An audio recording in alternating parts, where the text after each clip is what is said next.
Hi, have a nice day mga followers ko diyan at ang mga magpapalo pa.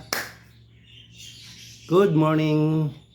Ito po tayo, GCT Abiori at magpapakain po tayo ng ibon.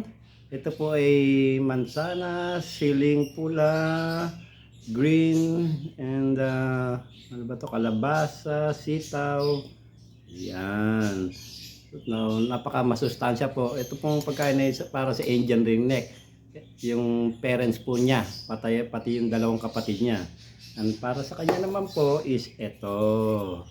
Yan.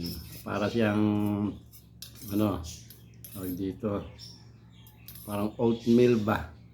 So, Cerelac. Yan. Pero hindi siya Cerelac to, pang ibon kasi pang tao yon. Yun ang hindi po maganda, mga newbie sa pag-iibon, no? Ang Cerelac ay para sa tao, hindi po sa ibon. So, meron talagang pagkain. Ang mga baby ng mga ibon, kung gusto nyong i-handfeed, ayan po. Yan po talaga. Hand feeding formula. Yan. So, yan. Sana po nabigyan ko na naman kayo ng mga tips, lalo sa newbie. At sa mga viewers ko, maraming salamat po sa pag-support.